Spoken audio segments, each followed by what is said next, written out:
Good day to you, precious students. Hope you are all doing good. I welcome you all back to our integral science class. For some weeks now, we've looked at practical work. We've completed all the practical work, and the videos on the practical work have been posted onto the YouTube channel.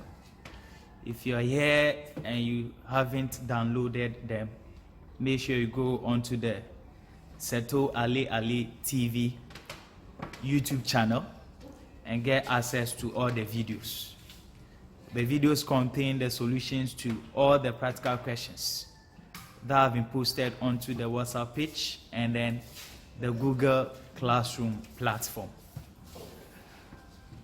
Today we're going to start looking at some theory topics, and the first of these topics we're going to look at is electricity.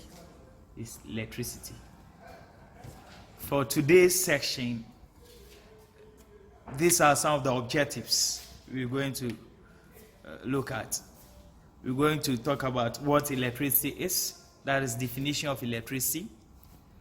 We'll also look at what electric current is, types of electric current, differences between the types of electric current. We also talk about rectification. We also go on to look at an electric circuit and some of the components of electric circuit. So for today's objectives,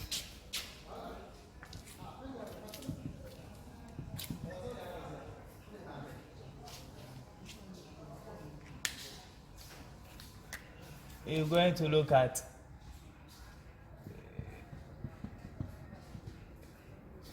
definition of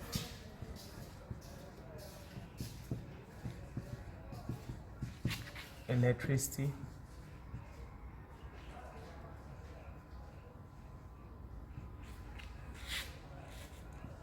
you look at sources,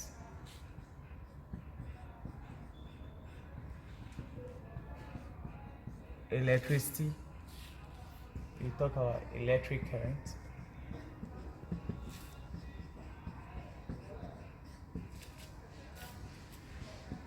types of electric current,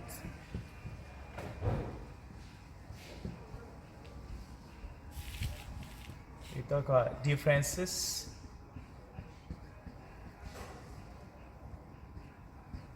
between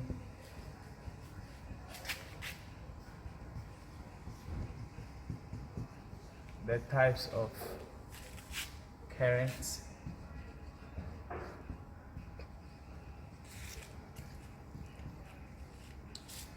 we'll talk about rectification,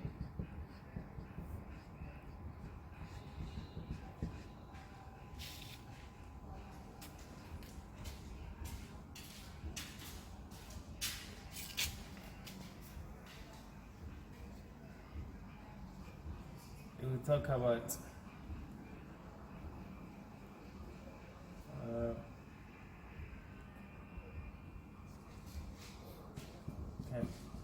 let me add this, electric conductors and insulators.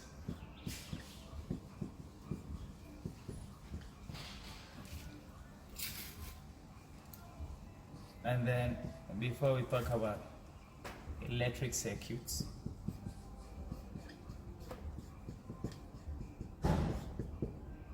and the components of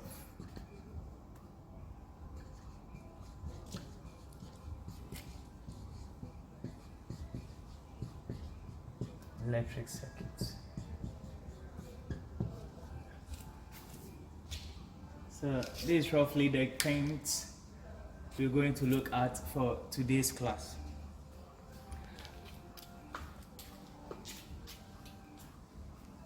I've posted a PDF containing information, some information on electricity onto the Google Classroom platform. Make sure you download it it will help you a lot. It contains some of the informations, almost all the informations I'll be discussing in class today. So the first thing we're looking at is definition of electricity.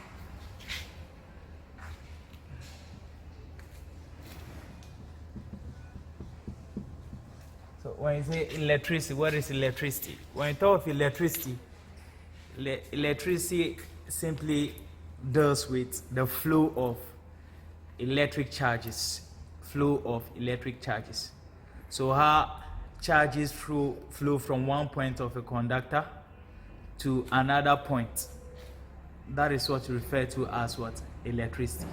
So electricity is the flow of electric charges from one point of a conductor to another. So electricity is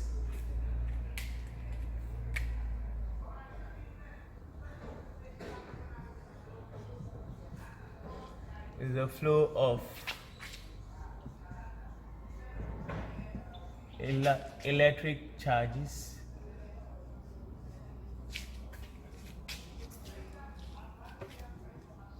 from one point of a conductor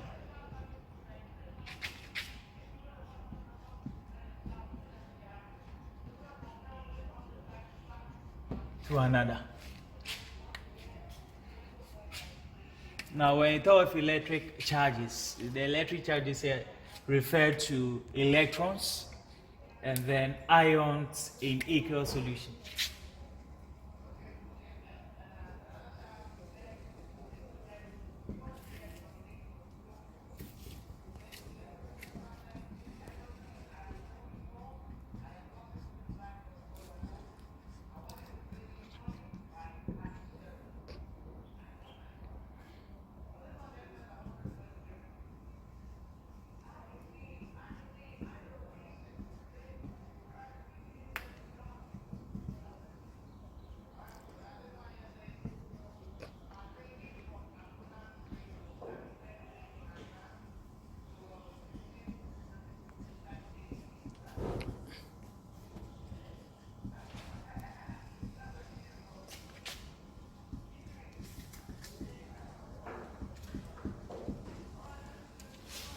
So, when it comes to electricity, predominantly when we are talking about electric charges, then we're talking about electrons. But apart from electrons, aqueous solution containing ions also act as electric charges. Let's talk sources of electricity.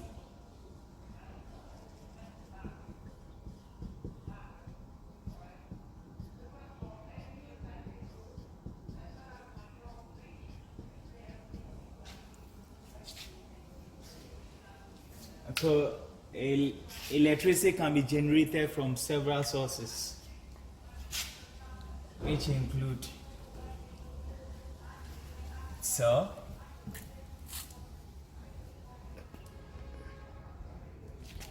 or battery,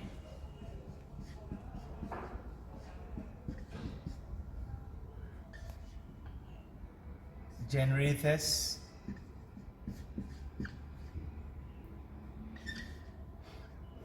we have hydro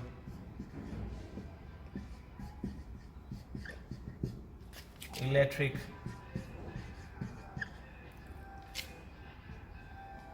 power stations. The hydro power has to do with dams, mostly dams. Then we have solar panels.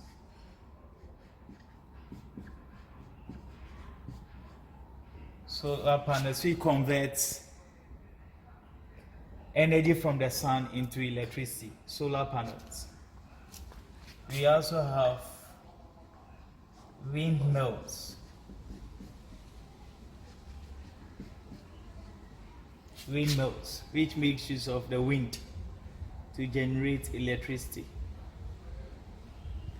We also have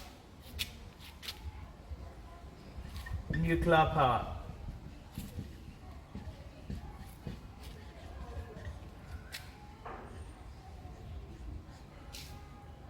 The nuclear power makes use of nuclear plants, where nuclear reactions generate power, or energy derived from nuclear reactions are used to produce electricity. So these are some sources of electricity. We have the cell battery, generators, hydroelectric power, which has to do with dams, solar panels, which absorb sunlight energy and then convert it into electricity, windmills. And then we also have the nuclear power, which makes use of nuclear reactions to generate energy, which can be used to produce electricity. So these are some sources of electricity. The next thing we will look at is electric current. Electric current.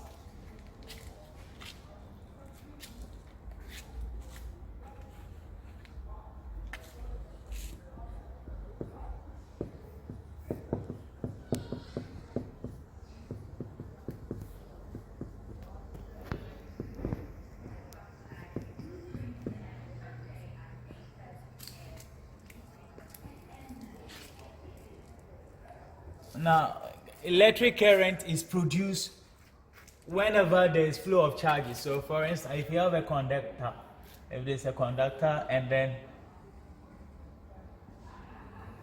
a metallic conductor, you have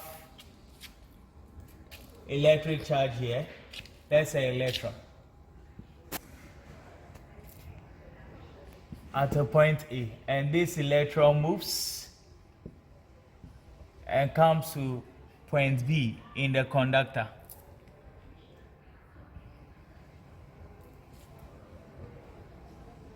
As the charges or the electric charge is moving from one point to another, current is what? Produced. Current is produced. So we define current as the flow or the rate of flow of current per unit time. So current is defined as the rate of flow of electric charge per unit time.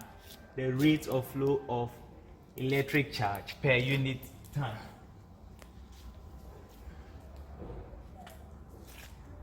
So it is the rate of flow of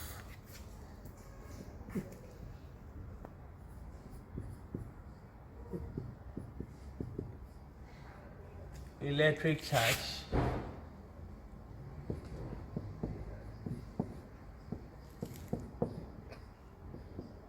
per unit time.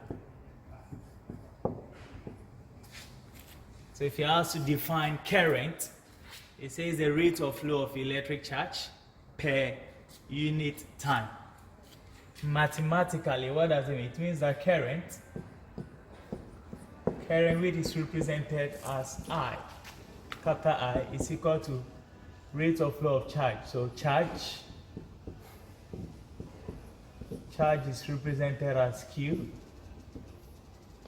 per unit time. Per means over, so over time.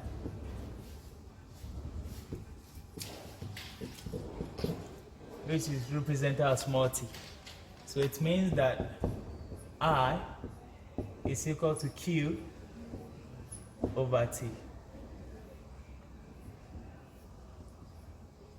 So from definition, the current I is equal to the charge Q over the time T. Over the time T. From here, if you ask to find the charge, your charge Q will be equal to IT. And then if you find the time T will be equal to the Q over I. Okay, so these two are actually change of subject from the main equation. I equals Q over T. I equals Q over T. And over here, where Q is Q, which means the charge is in coulomb. So that's the unit of charge, coulomb, which is represented as C, capital C. Coulomb, capital C. And then your T is in seconds. So the time is in seconds. Seconds is represented as small s. And then the current, which is I, is in amperes.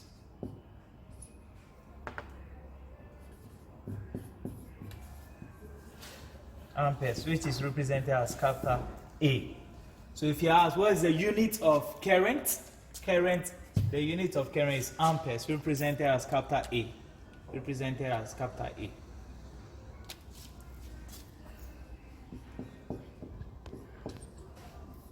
From here, it means that 1 amperes is equal to, if you look at this, we say current is charge over time. I'm saying that the charge is in coulomb. That's the unit of the charge. And the time is in seconds. So it means that the current, which unit is amperes, is equal to the unit of charge, which is coulomb, over the unit of time, which is what? Seconds. So it means that from here, amperes is the same as coulomb per second. So from here, 1 amperes is equal to 1 coulomb per second.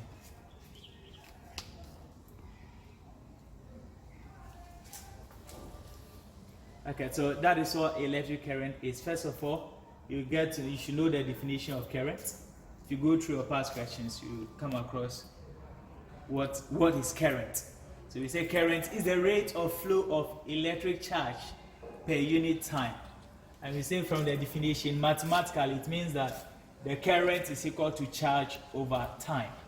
The current is represented as small I, the charge as capital Q, and then the time is represented as T, small t. And I said that from I equals Q on T, when you make Q the subject, your Q becomes I times T. This is actually over 1. So if you cross multiply, 1 times Q is Q. And then the I times T gives you IT. So your Q equals IT. If you're looking for the T, you divide both sides by I. And that makes T2 becomes Q on I. Or Q over I. Saying that from here, the unit of the Q, which is coulomb, the unit of Q, which is charge, is coulomb. So if you ask to state the charge, the unit of charge is coulomb. It's represented by capital C. And the unit of time here is in seconds, small s. The current, which is the I, the unit is amperes, which is represented as capital E. And I'm saying that from this equation, the unit of current is amperes. The unit of coulomb, the charge here is coulomb. And the unit of the time is second. So it means that amperes is equal to coulomb over second. Coulomb over second is the same as coulomb per second. So from that, it means that 1 amperes is equal to 1 coulomb per second. 1 coulomb per second. Let's quickly look at the types of current.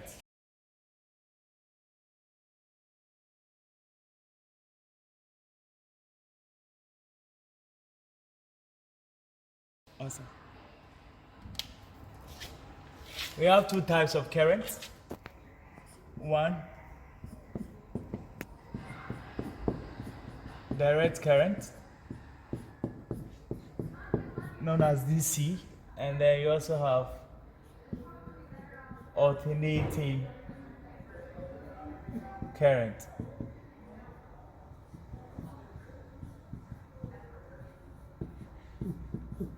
Which is known as AC. So we have direct current and then alternating current. Now these types of current are derived from the nature of flow of the electric charges. Now if you have the electric charges flowing continuously in just one direction, that is the forward direction, then we refer to that type of current produced as direct current. However, if you have the electric charges flowing in both the forward and the reverse direction, that's the backwards direction, then the current generated is what we refer to as alternating current. So let's look at direct current.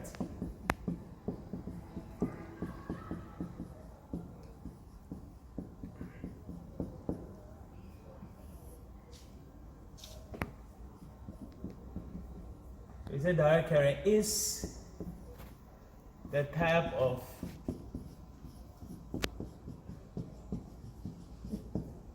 current produced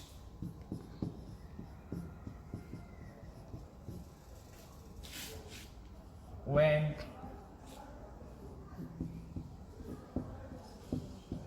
electric charges flow from or flow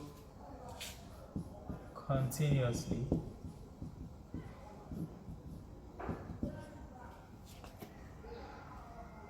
in only one direction.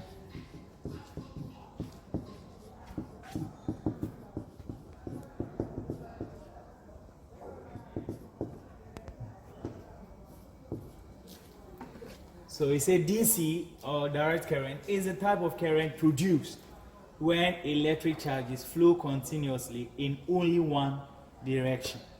So when I say in only one direction, I'm referring to just the forward direction. So if the charges are flowing continuously in just the forward direction, then we refer to the type of current produced as direct current. You're also supposed to know the graphical representation of DC. Graphical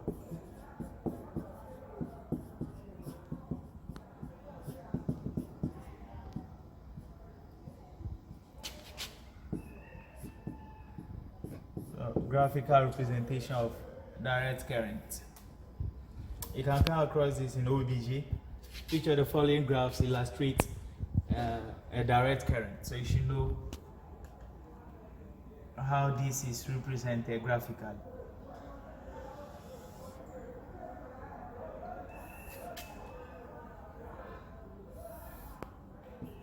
So this involves a graph of current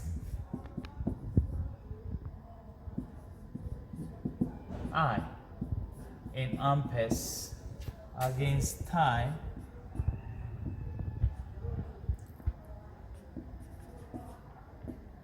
t in seconds.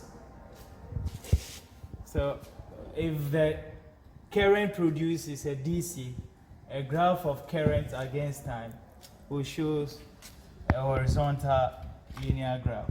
So you have a graph this way, a straight graph this way. Okay, so that is the representation of direct current graphically. Let's look at the second type of current, as alternating current.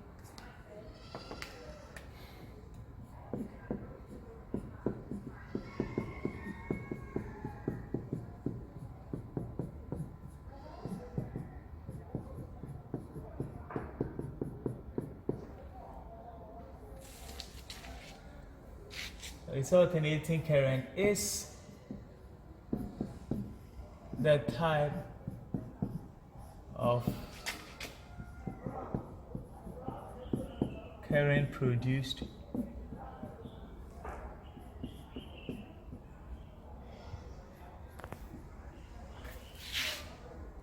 when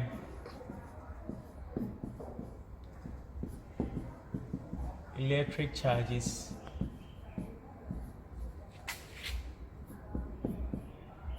flow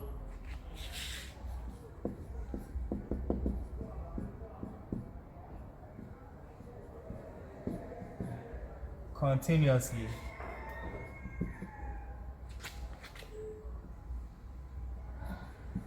in both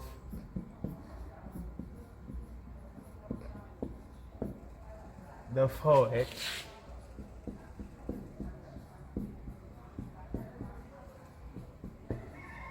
and backward directions.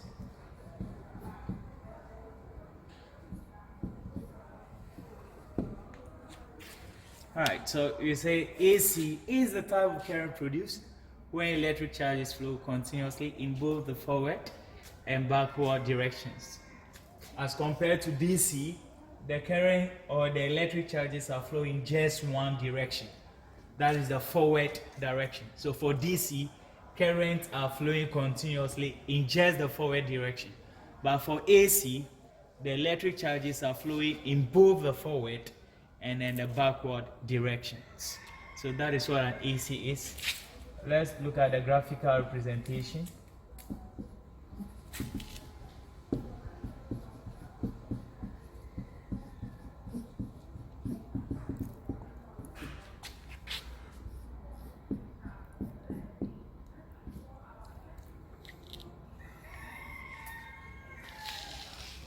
So this also still involves graph of current against time.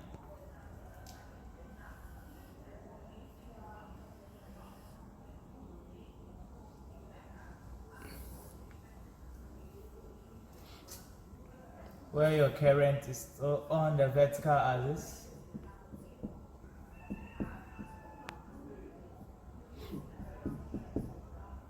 Against time.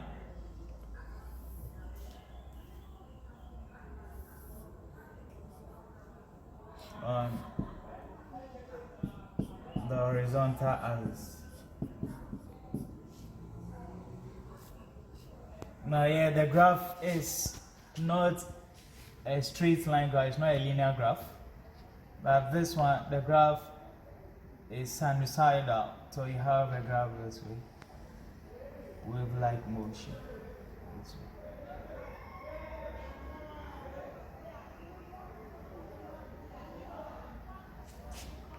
way. So this is the representation of an AC. So take note of the differences. For a DC, a graph of current against time produces a linear or a straight line horizontal graph. But this one is not straight, it is sinusoidal, it is wave-like. Okay, so please take note of that.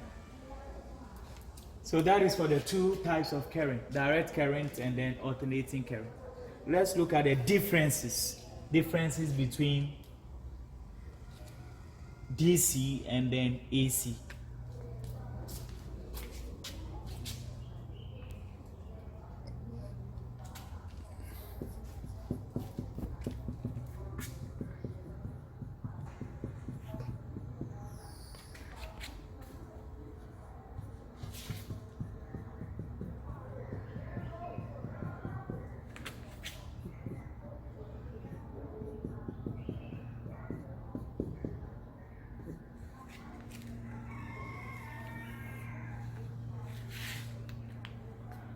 So this one, we put it in a graphical, in a table form.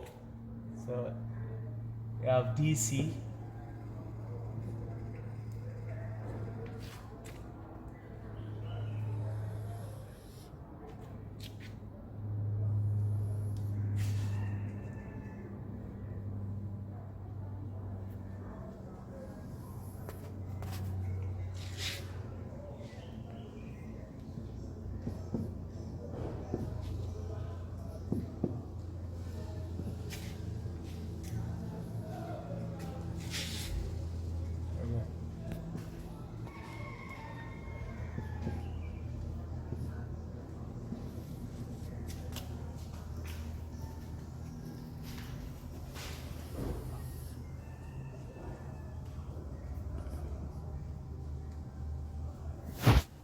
Okay, so what is one of the differences between a DC and AC? From the definition, you realize that DC, the electric charges flow continuously in one direction, but for AC, the electric charges flow in both the forward and then the backwards directions.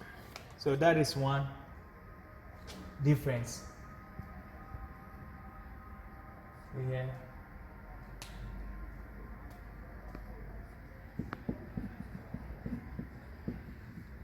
Electric charges.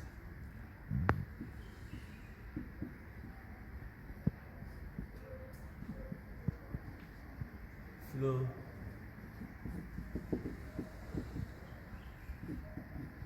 continuously in one direction. And then here, electric charges.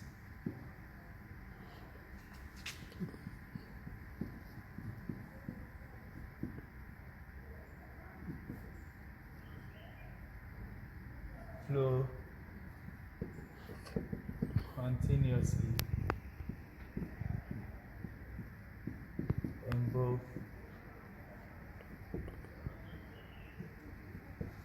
forward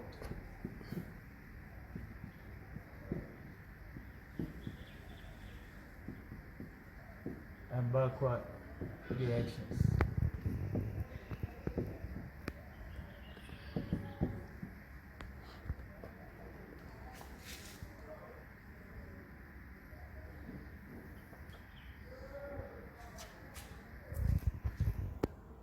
So that is one difference.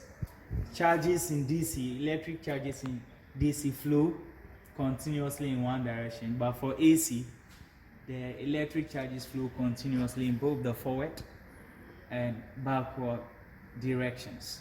Okay, so the second difference is this. Now, anytime current is flowing through a conductor, if there's current flowing through a conductor or moving a conductor, a magnetic field is created around the conductor. So you have a magnetic field created along the conductor. Now for a DC, because the currents are flowing continuously in one direction, the magnetic field that is produced is of the same size, and then polarity is of same size and polarity. But for an AC, because the current is moving in both forward and backwards direction, the magnetic field that is created around the conductor is not of the same size and polarity. It is of varying size and polarity. That means the size and the polarity of the magnetic field continues to change. So that is the second difference. So for DC, it produces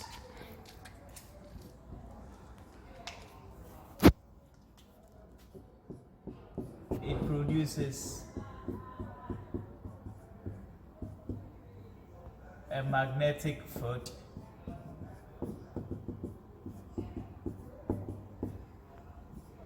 of same size and polarity.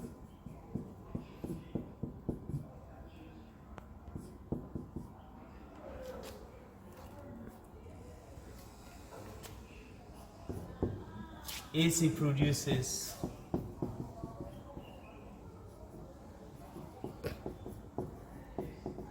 a magnetic field of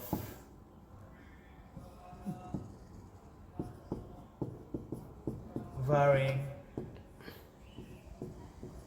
size and polarity.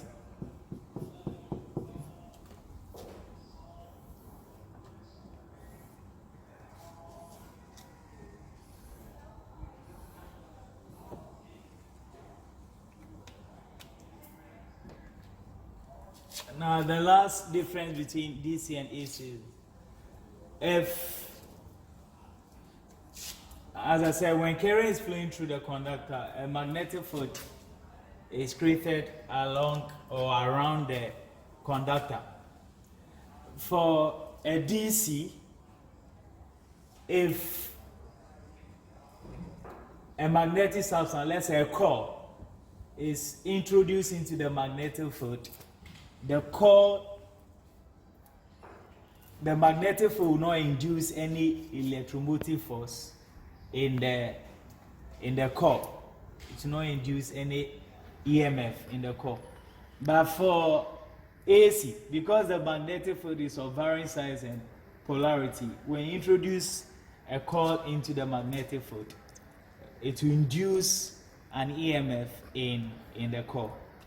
So that is a third or another difference between DC and AC. So the third one, it does not induce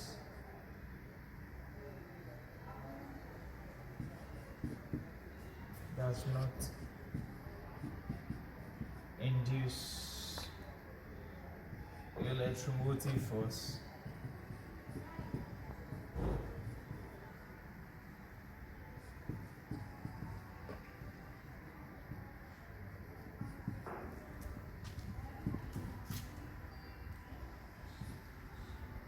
does not induce electromotive force.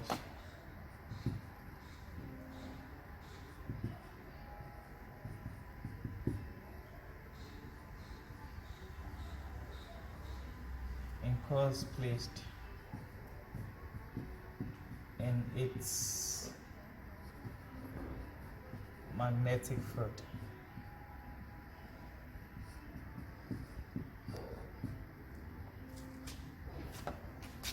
And then this one, it induces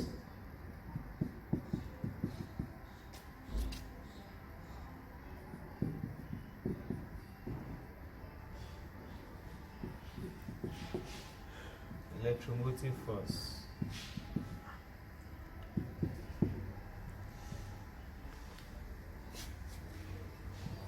in other coils placed in its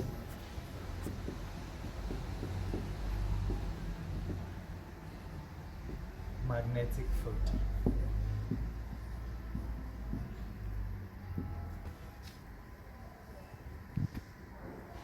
Okay, so these are the differences between DC and AC. First, for DC, charges flow continuously in one direction. For AC, charges flow continuously in both forward and backward directions. The second thing is that for DC, it produces a magnetic field which is of same size and polarity. But for AC, the magnetic field produced is of varying size and polarity. So the size and the polarity keeps on changing from time to time. And the last thing is that for a DC, if you introduce other coils into the magnetic field of a DC, the magnetic field will not induce any electromotive force in the coils.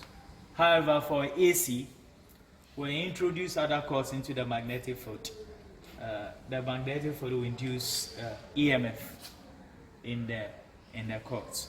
So these are the differences between DC and AC.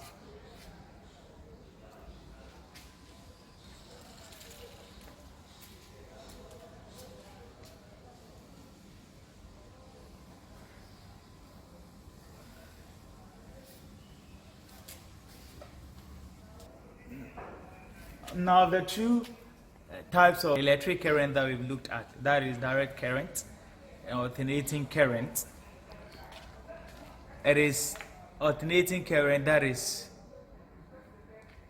often used or that is used more. So alternating current, that is AC, is often used more because of two main reasons. One, ACs can easily be generated as compared to DCs. And then also the voltage of AC can easily be changed as whether you want to increase it or decrease it. The voltage can easily be changed. So these are the two main reasons why ACs are used more as compared to DCs. So let me put this down as notes.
alternating current is often used as compared to direct current because one, the alternating current can easily be generated, that is as compared to DC, and then the voltage of an alternating current can easily be changed. In fact, an AC can also be converted, into a DC, but not the other way around. So this is also another reason. AC can be converted into a DC.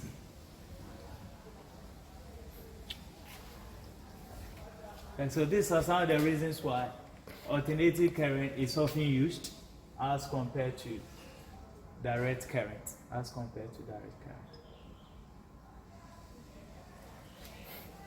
The last thing we're going to look under the types of current is what we call a process called rectification.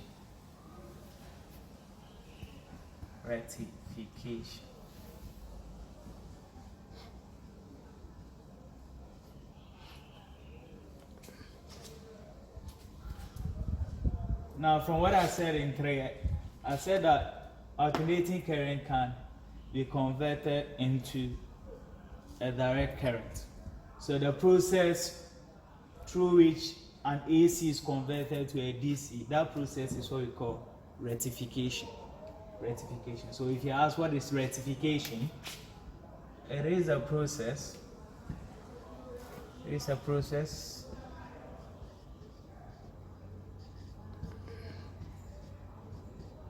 Whereby an alternating current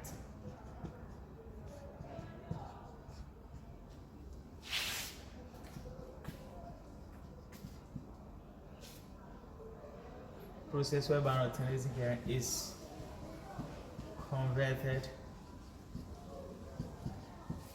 into a direct current. So the process whereby an alternating current is converted into a direct current is what we call rectification. Or you can say the process of converting an alternating current into a direct current.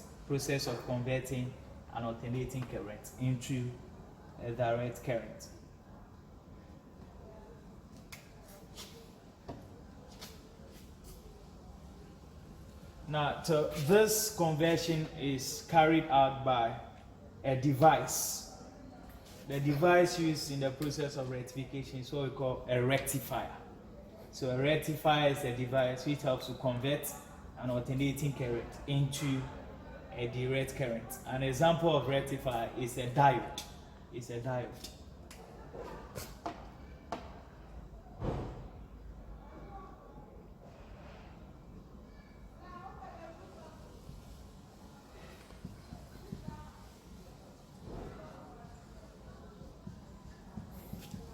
So the device used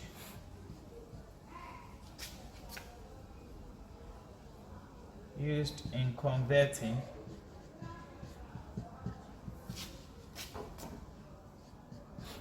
an AC into a DC is known as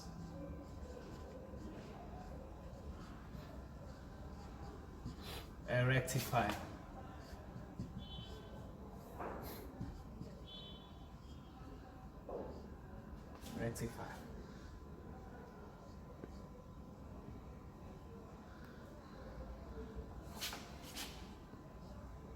An example of rectifier is a diode.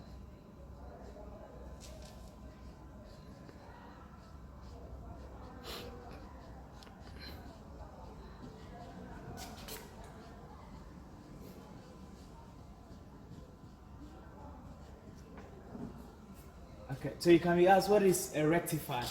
So a rectifier is a device that is used to convert an alternating current into a direct current. An example is diode.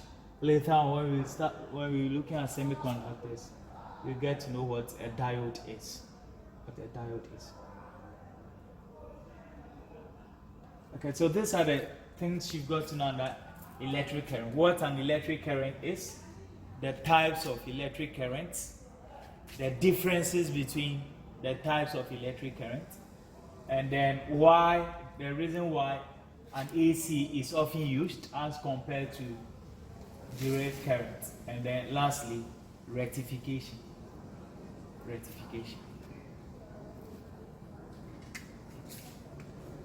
And so the next thing we're going to look at is you're going to look at conductors and then insulators. So let's talk about electric conductors.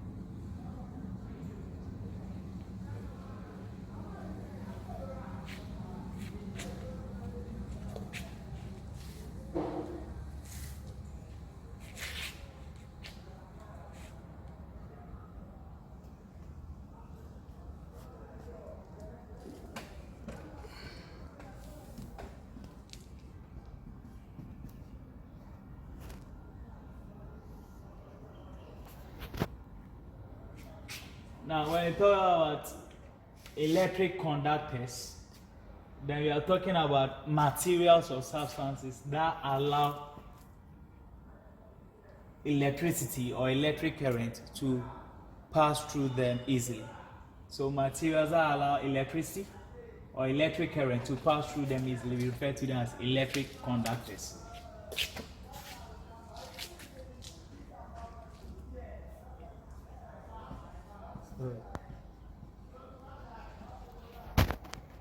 There are materials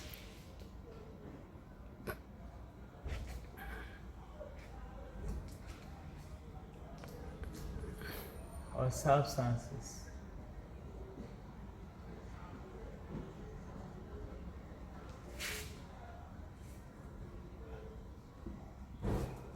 that allow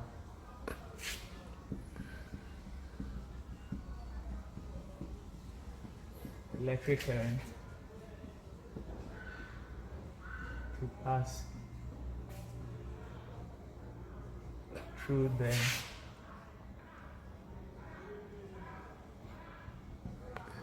easily. Examples: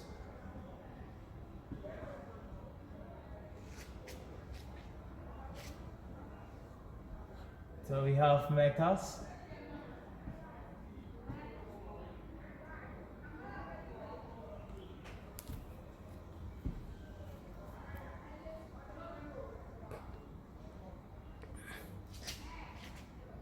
so metals like copper, steel, aluminium, zinc, etc.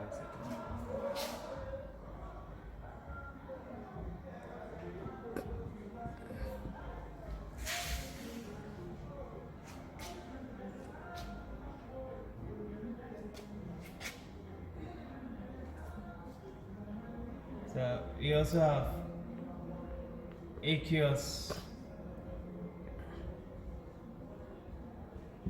solutions of acids and bases.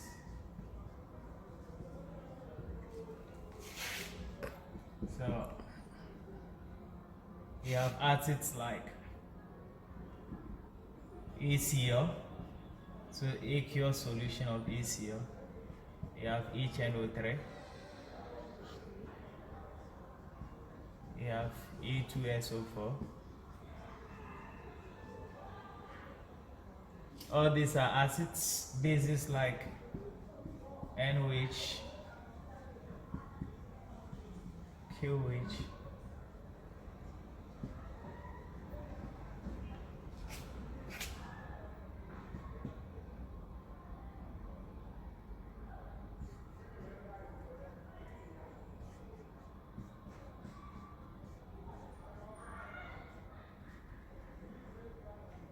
okay, so ACl, HNO3.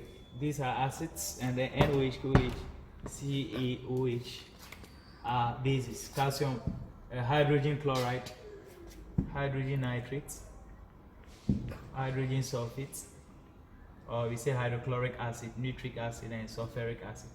They have sodium hydroxide, potassium hydroxide, calcium hydroxide. All these are acids and bases. It is important for you to know it is aqueous solution, so that's why the aqueous is in there. So they have to be dissolved in water to form aqueous solution. And then we also have aqueous solutions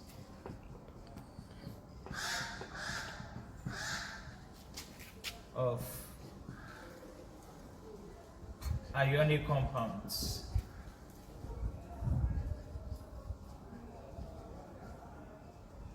So aqueous solution of ionic compounds.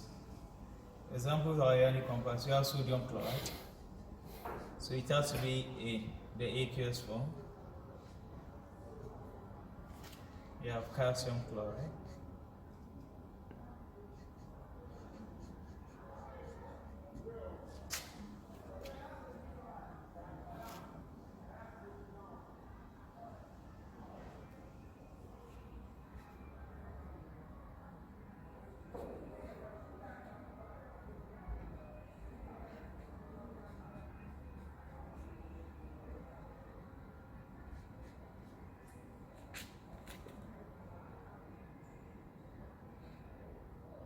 Maybe magnesium oxide.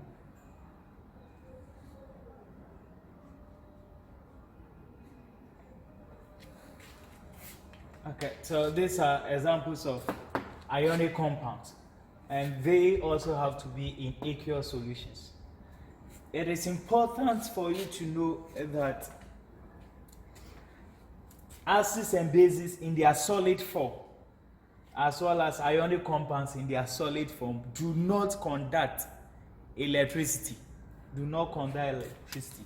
So you may come across a question that why is it that solid sodium chloride does not conduct electricity, but aqueous sodium chloride conducts electricity?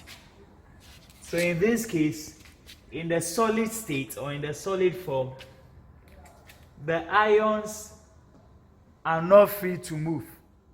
So they are closely held together as a result of a strong electrostatic force of attraction.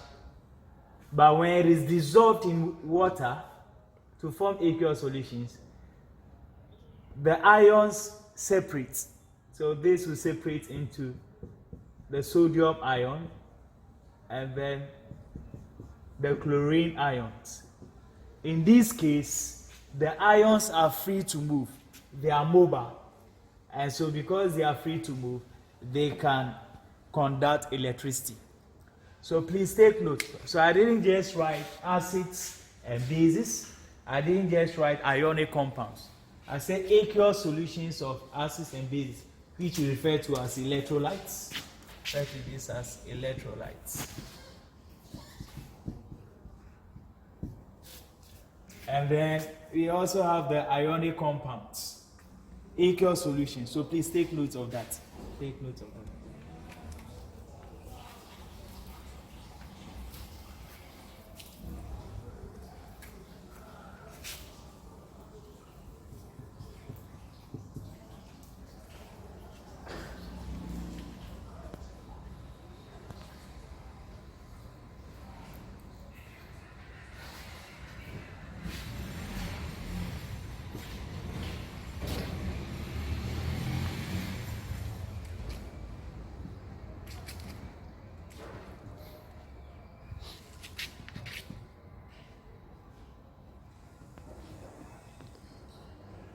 So acids, bases, and ionic compounds in their solid states do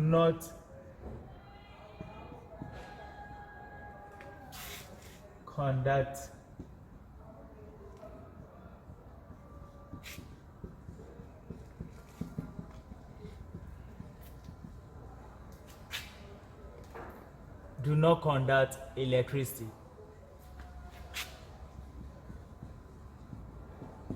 because the ions are not free to move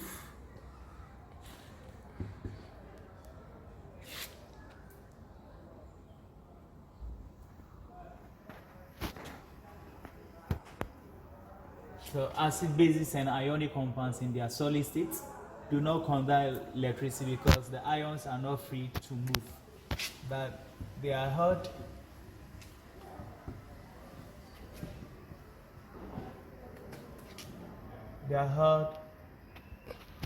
together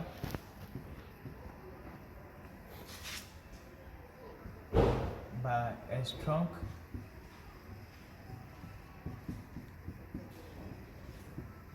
electrostatic force of attraction. So take note of this.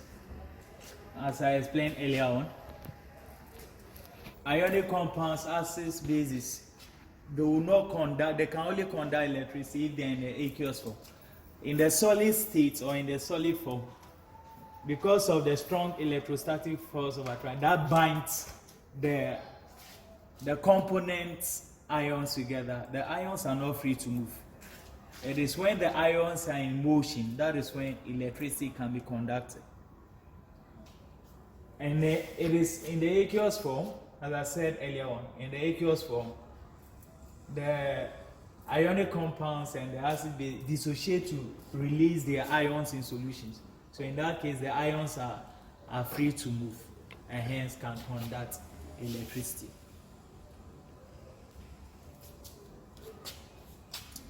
Now let's look at insulators.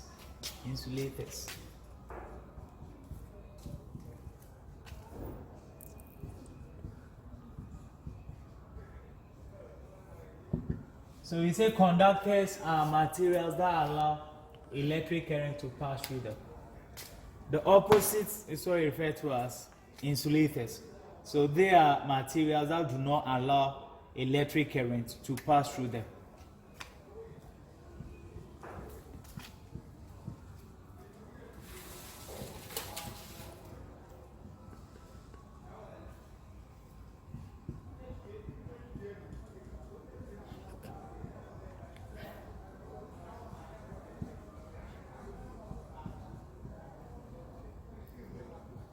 So materials or substances that do not allow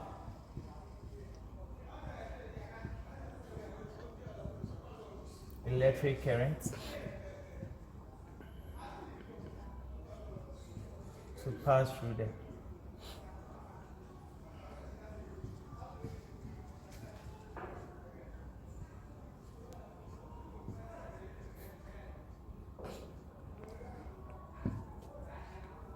Now, what are some examples? So you have wood, paper, cotton, silk. So these are insulators.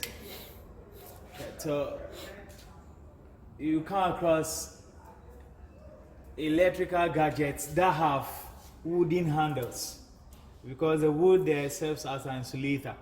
So even though the electrical gadget itself is made of metal or it's made up of a conductor which allows the current to pass through, the handle is made of wood so that the current, you not get a shock from the electric current that is flowing through the electrical gadget.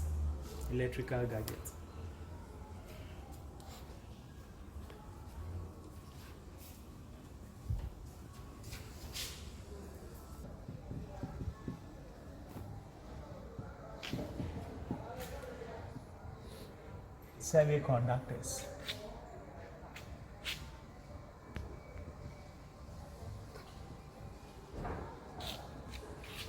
Now, so these are materials or substances whose conductivity is between that of conductors and insulators.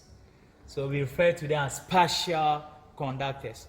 So they are not able to conduct electricity fully as compared to conductors. So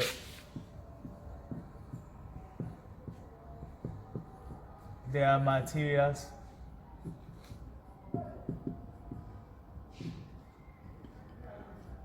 or substances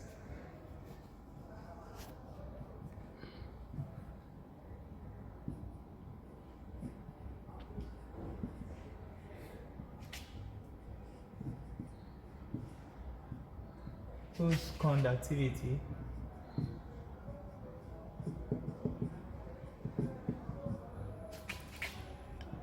is between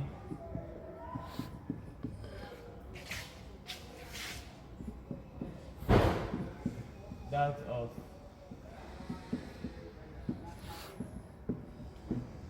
conductors and insulators.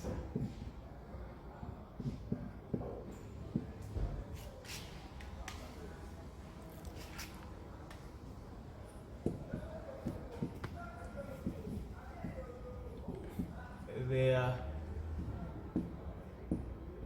also known as, or they are referred to as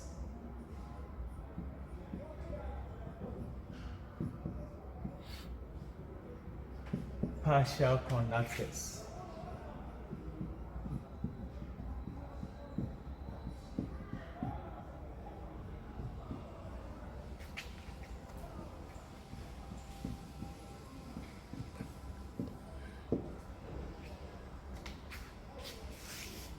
So, examples of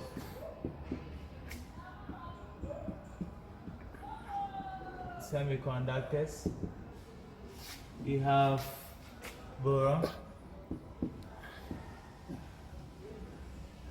we have silicon,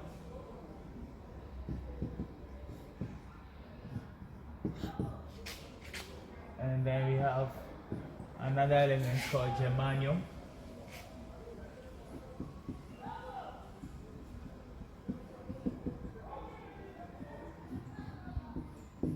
Boron, silicon, they are elements found in the first 20 elements, but germanium is not part of the first 20 elements. So these are some examples of semiconductors. So their conductivity is found between conductors and insulators.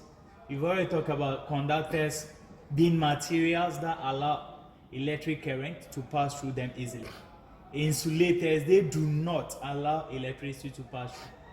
So, but semiconductors, they allow some electric current to pass through them. So that's why we call them partial conductors. Partial conductors.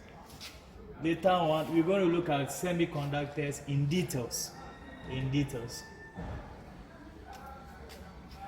The last thing I'm going to see here is a process we call doping. Doping.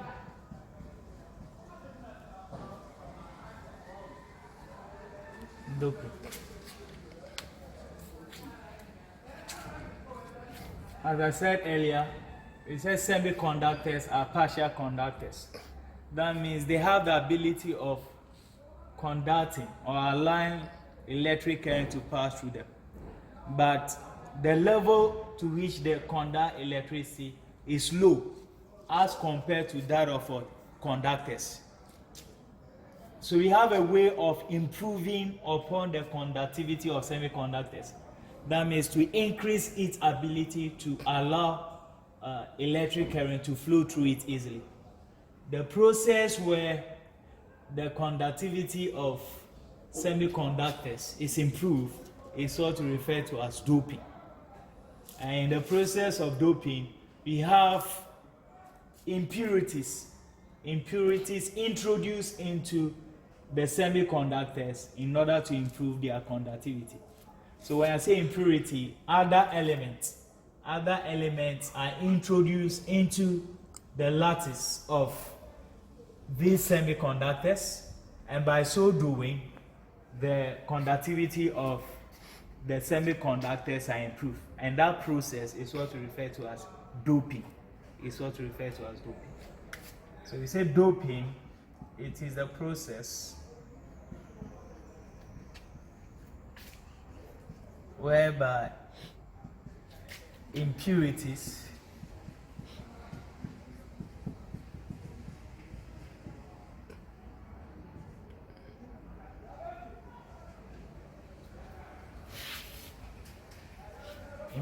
are added. Or let me put it this way. So it's a process of adding impurities to a semiconductor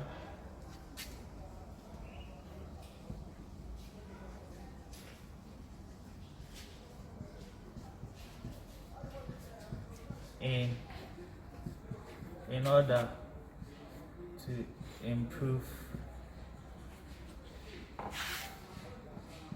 its conductivity. Okay, so that is doping. So the process of adding impurities to a semiconductor in order to improve its conductivity. That process is what we call doping. You come across this in the past question. What is doping? So take note of it. As I say, we look at semiconductors in detail later on, where we come across the types of semiconductors. Okay, so we've looked at brief notes on electric conductors, insulators, and then semiconductors. As an assignment, I would like you to go and look for uses of conductors, electric conductors, uses of insulators, and then uses of semiconductors. So that will be your assignment for today.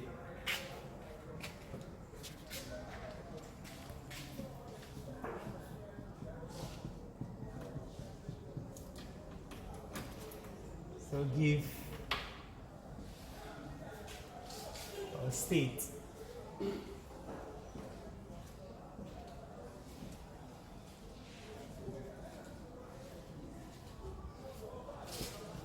three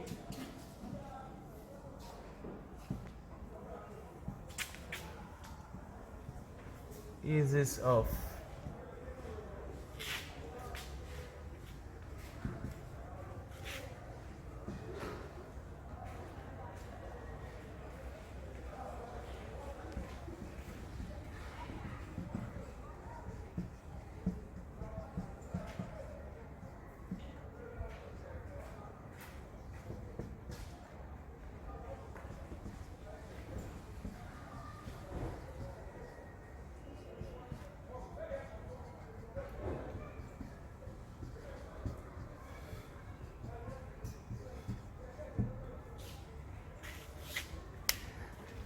Okay, so as an assignment, state 3 uses of electric conductors, 3 uses of insulators, and then 3 uses of semiconductors. On that note, we are ending today's section. Should God permit, we will collide and coalesce in our next class. Until then, enjoy the rest of the day. Bye.